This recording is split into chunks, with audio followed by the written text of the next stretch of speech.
Hey, Abigail. Happy New Year.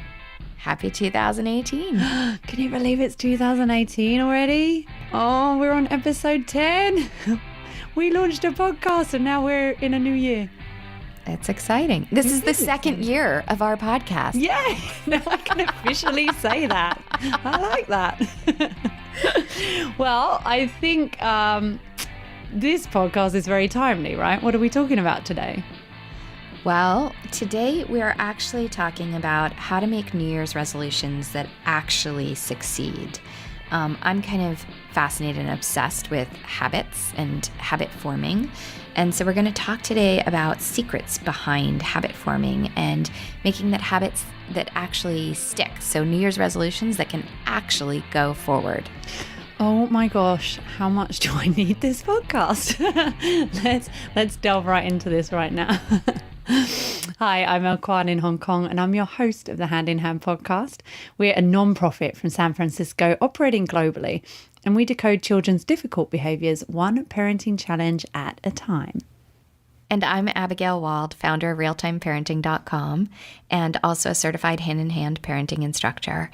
And every week, Elle and I like to talk about specific ways that we use hand-in-hand parenting in our parenting lives and just daily lives in general, even when we're not just parenting. And we're always parenting. Well, it's never ending. I was thinking about parenting if we're not parenting. And so we, in fact, today, this isn't exactly a hand-in-hand parenting tool. But in order to do hand-in-hand parenting, it's actually to use these 5 tools, we have to actually become adept at changing some of our habits. And so we thought, given the new year, and, this is a time people make a lot of resolutions, that it would be a good time to take a look at that kind of stuff. We've talked about rituals in the past, just at our last podcast. We've talked about hand-in-hand parenting, which is a form of parenting quite consciously, right? We've talked about if it's too late to change the way we parent, and even if we did want to, how do we do that? And so now with New Year's coming up on these resolutions, I'm completely obsessed with this subject. I'm fascinated by how we can change our habits, the habits we try to change but don't. And so I'm always trying to learn what I can in this realm. It's interesting, isn't it? I feel like, so I kind of discovered Hand in Hand 2.5 years ago. And it's still kind of a daily practice almost. Like I kind of think of it that way. And I think it's because these ways tend to be quite different from the way, well, they were definitely different from the way I was brought up. Although some of these tools are completely in the way I was brought up that I had totally forgotten about. But just kind of incorporating them into daily life in your own situation, when you see parents doing things very differently often, it's almost, it's hard to keep on that track sometimes. Yeah, definitely. And it's like learning a new language. And, there's these 4 stages of learning that are kind of fascinating. What are they? So one is, the first one is unconscious incompetence, which is like you don't know what you don't know, So let's say, you don't speak French, but you don't really need to because you live here, right? So it's like it doesn't even affect you that you don't know how to do it, you know? But if all of a sudden you're like, I want to go live in France, now you would have conscious incompetence, which is, oh, wow, I don't speak French and that's a problem. You would be very aware of what you don't know, right? And this is with anything that you decide to learn. So, think of a gymnast trying to learn, the first time they do a cartwheel, they don't know if they can do it or not. And then think of me trying to do a Christmas turkey. That's, yeah. Are you at unconscious incompetence or conscious incompetence? Oh, no, definitely conscious incompetence. Conscious incompetence, yes. And maybe you'll move through to the 3rd stage, which is conscious competence. Oh, right? I would love, by next year, I hope that's happened. So conscious competence is when we're capable of doing the new thing, but it like takes everything you've got to make it happen, right? So like hold you on, have what's to this one called? conscious competence. Conscious competence. Okay, yeah, that's ringing a few bells. Yeah, so you're like capable of doing it, but you know, it's like maybe speaking a new language, right? You are like, you can do it, but it's like, you know, and you're circumlocuting still and going around words to find the right word. And, you know, Well, I'm still doing that in English, so. yeah.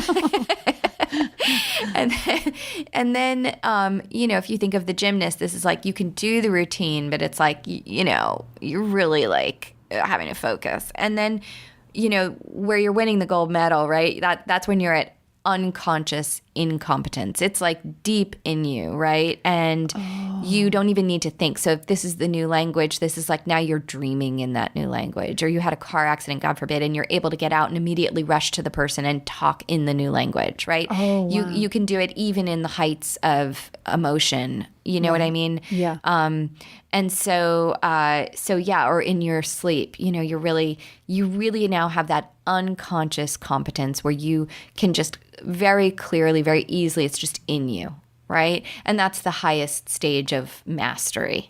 So sometimes it's just fun to like think of those stages because it can help you feel like, oh, right, like I don't have this yet, but I am here on this graph. Like I know where I am. You can know? see where Sometimes- you're headed.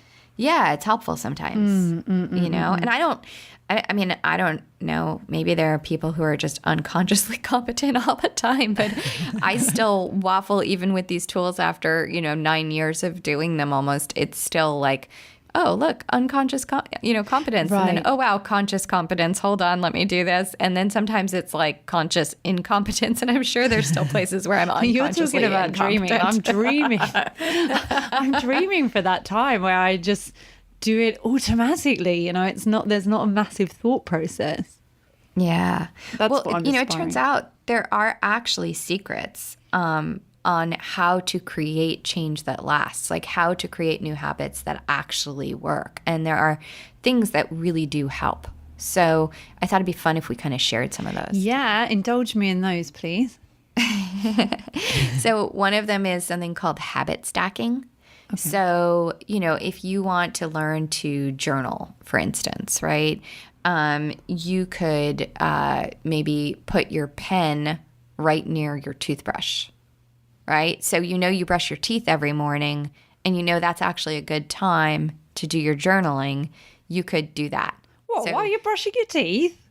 No, but you would put your pen there to sort of say, okay, I know I'm going to brush my teeth. That's a habit I already own. I mean, assuming Hopefully. you already own that habit.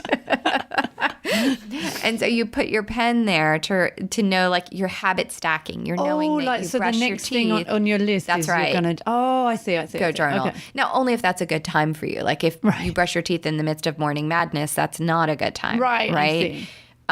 You know, So you can put would it next find- to your tea bags if you're gonna have a cup of tea. Yeah, I and mean, journal. you could put your journal in between your computer, in between your laptop. So, like, before you can get to your laptop to go on your email for the day, you're like, got to journal first. Oh, right? got it. Okay. So, you know, whatever it is you want to create, whatever habit it is you want to create, Oh, I like that. you Okay. know?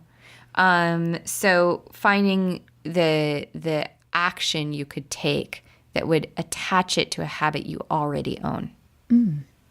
Yeah, because often you're on autopilot, right? You just do what you've always done because that's what Yeah. you've always done. Yeah, absolutely. Absolutely. Okay, what's next?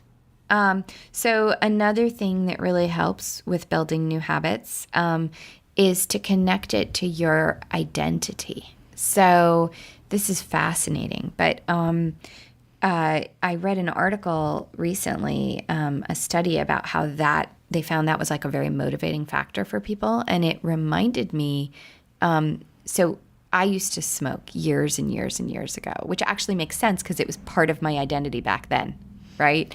When you were And- young, hot, and cool. Yeah, exactly. Elle. Right. You know, when I was a difficult teenager. Right. Okay. Looking for things I could do that would be wrong. And, And so I used to smoke, not a lot at all. And that was kind of a problem because it was never enough to be like, oh, this is a big problem. Right. But it was a problem. And it didn't mean anything to me to stop because of health reasons. Like I was too young to think that mattered. Right. And all through my 20s, I was like, oh, at some point I'll stop, but I don't know when, and I tried to, and none of it worked. And then ultimately, I got to a point where for some reason, I don't remember how, but I decided to look at why I was smoking. Okay. Like why? Like not just globally, but like in every single moment. So I was like, why am I having this cigarette right now? And it was like, oh, I'm waiting, and that seems boring. Okay. Why am I having this cigarette right now? I don't like the feeling that I'm having, and I'm trying to actually like breathe the feeling away, right? Okay, why am I smoking right now? Because I'm having social anxiety and I'm feeling a little awkward in the midst of all these people. Yeah. And so I don't like that feeling. And so quickly I started to realize, oh, wait a minute, there's a common denominator here. Like I'm not comfortable with my feelings. Yeah. Right. And that thought was fascinating to me because I had a value of being someone who could handle my feelings. Like that was a very strong value for me in my life. And so I really wanted to be able to handle my own feelings. And so when I had that realization, I was like, oh my gosh, I don't want to be that person who can't handle her feelings. Right. I got it. Right? Okay. Yeah. And so that identity formation, like that moment was enough to make me go, oh my gosh, I'm never smoking again. Oh, that is so interesting. Yeah. So And I never did. That was Totally it. like, oh yeah, I was going to say, so was that it? Oh yeah, that was it. That was it. Wow. Isn't that amazing? Just that kind of incongruency between what you thought you were and what you actually were when you examined it.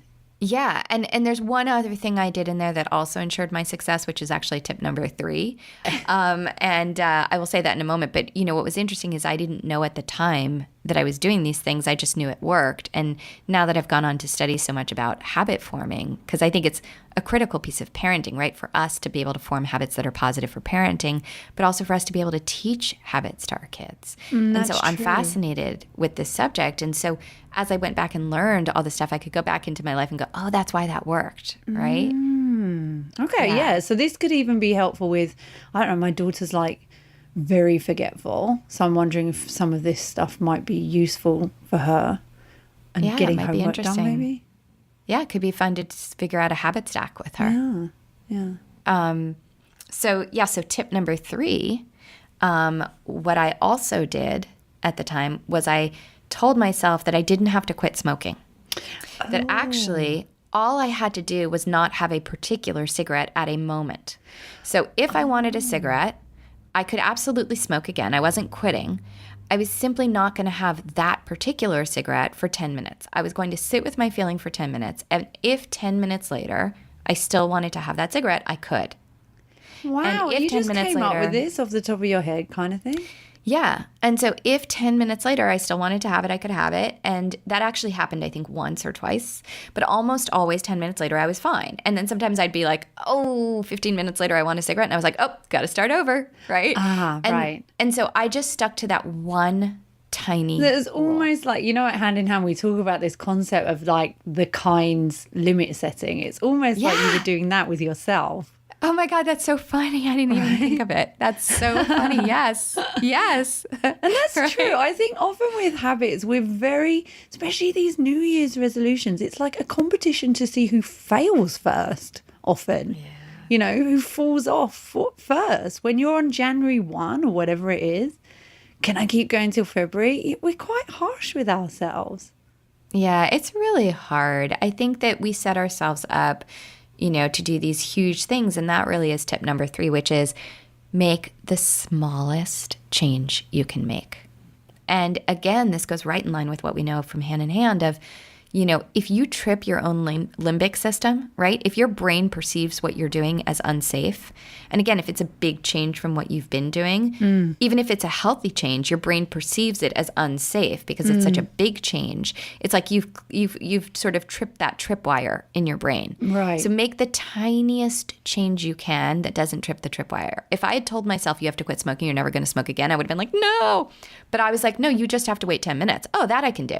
Right? Yeah. So it's like you just kind of trick yourself by doing just the tiny things. So for me, right now, I'm trying to develop a better habit around exercise, and it's been a lot of work for me, and I'm doing better than I've ever done, but it's still definitely nowhere near where I need to be. Exercise.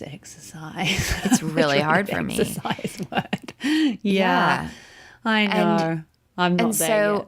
I'm just telling myself, like, literally, if I think about exercising, if I take out my mat, if I like just bend over and stretch, I'm like, okay, that's a win. That's a win right now, And it's like so tiny. I did that when I gave up meat, I think. I kind of road tested it for a while by myself without telling anyone to see, how it felt without the pressure of everyone knowing, without even the pressure on me to say, I'm giving this up. I just, when we were out for dinner, I would look and see if there was an option that I could have that wouldn't have meat in and how that would be. And I think that kind of really eased me in. So when I was finally ready to just say, I'm not going to eat this anymore, it kind of wasn't such a huge deal because I'd already been doing it, and it was that click. I think that click that you mentioned about the identity thing had already happened. But then I kind of kept that to myself for a while. And then, slowly as my confidence in being able to do it grew, I could then start to say, well, I'm not going to eat this anymore. It's funny, isn't it? Just being kind to yourself makes such a big difference. Having those wins, celebrating something. Yes, that's the thing, having wins. It's so important to have wins because if you do it, right, and then you fail, right? What you've learned is, I can't do this. Whereas you'd be much better off going, I don't need to exercise. I just need to put on my sneakers. Oh, I see. Right? Oh, I thought you were going to say when you fail, like you adjust what the expectation is or, but that isn't where you go with that. No. Like however it works for each individual person, I like to set the bar so low that I can win. And then after I'm winning at a while at that level, I raise it. You raise it. And I raise it. But I don't aim for the finish line. I just aim for the next step. It's just, what's the next right step, right? Like, not the finish line. Just what's the next right step that isn't going to freak my brain out, right? So I don't want to freak your brain out, but I'm going to say, so how can we bring this back to parenting and our parenting kind of goals and aspirations? It's a great question. I mean, I think that, as I said before, like part of hand-in-hand parenting is building these new habits of using these tools, right? And we've talked about, what does it look like to build those habits? And can we make this kind of change? And I think keeping in mind that, you don't have to go for doing special time every day and use it as this thing to beat yourself up about. Like, if you just do special time for 2 minutes, just aim to do 1 2-minute special time. See what it's like. You know what I mean? It doesn't have to be like, okay, that's it. Now I'm this hand-in-hand parent and I do special time for 20 minutes with each of my kids every day. Like, no, like it's so much more important to do it once and enjoy it and have a win. That's so much more important for your long-term success. And also, if your child ends up needing to stay listen, you actually have time to deal with that as well. Yeah. Done 2 minutes. Right? Exactly, right? Yeah. Yeah, because that happens often when you have to end special time, especially in the beginning. And I think, talking about that identity that you mentioned, so that was kind of your tip number 2, the identity as a motivating force. I think adopting that practice of regular listening partnerships, that's quite useful for kind of, what would you be doing? Like analyzing, like where those identity spikes are coming?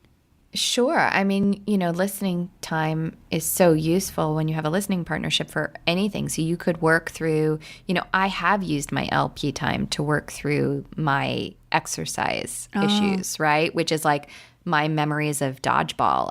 And by the way, interestingly enough, it goes back to identity. It goes back to I was horrified in gym class when I was a child. And I made a very clear decision of like, okay, this is not me. Right. Like, this isn't what I do. And I would try to find ways to like sit on the bench and read, Yeah. And instead of finding ways I could succeed athletically, it was always just like, you have to play these games. And I didn't like those games. There are other things I actually have really enjoyed in my life athletically, but those were not the things being offered. And so instead of thinking, I like other things, what the decision I took away at the time was, this is not me. And it's taken a lifetime to try to undo that, interestingly. I think as well, even just getting started with listening partnerships can seem like a big step, Yeah. letting someone else into your parenting life, that can feel huge. But just getting it done once or twice is enough, I feel. Yeah. To And see a I tell difference. people on their first LP, like, I don't know, tell them what you ate for breakfast. Yeah. Like, Right. You don't have to sit there and go into, big stuff. You can just be like, I'm just going to talk about my day, and just getting comfortable. It's like that first LP might be a win if it's, I made the call. I made the time and I showed up, and that's a win. That's it. I think and I don't one ever other- have to do it again. Yeah. I think one other great thing that Hands in Hand promotes as well is noticing what's going well. And that's essential for noticing your wins. I think at the end of the day, you can beat yourself up about, when your child didn't eat dinner and then scream when he went to bed, and forget about that amazing play session that you had first thing in the morning. It's quite good to get into the practice of just, maybe I need to habit stack this somewhere, put a post-it note on my computer, but just think what went well today. Yeah, I love that you brought that up. It is always one of the things that, we try to do first is like, what's going well, because we parents are so busy beating ourselves up, right? So what's going well in your kids, and to remind yourself to see that in them too, right? Even when they're going through big emotional projects where sometimes it can feel like nothing's going well, Right. Yeah, and teaching your kids these things about how to create habits in their lives as they get older, I think is also really valuable, Well, that was really interesting. I'm trying to think like, I haven't really made resolutions this year. Have you? Apart from your exercising? Yeah, it's that's the only one for me right now. That's the only one for you right now. I just want to keep showing up and reconnecting and finding my own enjoyment of that, like reclaiming that for myself. I think towards the end of last year, I had a realization that I think actually could become almost a resolution. And that is this idea that we have about reaching for your child. There were a few times last year where things got fraught, and I just feel like I reacted tensely. I wasn't angry as such. I wasn't yelling that much, but I was just, I was tight around like misbehavior, that concept of misbehavior, And I don't know, there was one time and another person was with us and she reacted quite differently, just, had a little bit of a giggle and things were lighter. And I started kind of adopting that at the end of last year. This is fun. You're a child. You're your child, you're allowed to laugh at things and be a bit silly sometimes. And, when I was trying to chat with my husband and one of my children would be interrupting, I feel, I would be quite short. I'd be like, this is my time where I'm talking to my husband, and actually, but just acknowledging them and saying, yeah, I'll be with you in a second, and just making it a lighter response, just reaching for them, knowing that they were somehow feeling left out at that point, rather than being like, oh, they're trying to totally disrupt everything. Just that reframing. I think that's going to be my focus now this year. Awesome. Good. You've clarified this for me. Thank you. Actually, you've clarified it for you. I guess I have. Maybe I went into listening time a little bit in front of everyone. Sorry about that. That's awesome. But maybe we just need that time to think sometimes. Yeah, it's awesome. It's awesome. Great. Well, Happy New Year to everybody. Yeah, Happy New Year, guys. Thank you so much for supporting us on this journey. I know it's been quite epic for me and Abigail, right? Yeah, we're so excited to do this. This has really been like a dream come true for us. So Please let us know if you would like us to talk about a certain subject. If you're struggling with anything, drop us a line. We would love ideas. Although, of course, parenting gives us plenty to work from every day. But yeah, do let us know. And if you want to know more about hand-in-hand tools and adopting them, I think one of the best ways to learn about and maybe absorb the tools a little bit more is with our book, Listen. It's by our founder, Patty Whippler, and co-authored with Tosha Shaw, who's a hand-in-hand instructor. It's called Listen, 5 Simple Tools to Meet Your Everyday Parenting Challenges. And it's just so filled with real-life examples of the tools in action. It makes a really great resource, especially when you're stuck in a moment or something didn't go great. When you did your review of what went great, and if you realize things didn't, it's right there for you to pick up and flick through and refresh yourself. I think we can put that up with a deal for you guys listening today. So check the show notes. I'll leave that there. You can read all about the book, what's inside it. And then if you want to buy it, we'll put a little discount up for you today. I think that brings up also a tip number 4 really quickly before we're out, which is having mentors, having people show you examples of what, so it's not just in your head, but you can actually have people to model yourself off of or situations to model yourself off of. I have found to be incredibly so true as well. So true. I mean, and even delving into the website, this podcast I hope is helpful to people. Just, really kind of getting to grips with the tools and how you want to use them. Having those guides can be so helpful. Yeah, and let us know if we are indeed helping you out. Please do leave us a review and a rating. Let us know what you're thinking. Also, please subscribe to the podcast on whatever channel you are getting your podcasts, whichever way. Definitely do that so that you are always aware when our next episode drops. Absolutely. And to get in touch with Abigail, you can contact her at realtimeparenting.com. That's the end of our New Year's podcast episode. Yeah. We'll see you next week. New Year. See you next week. Bye.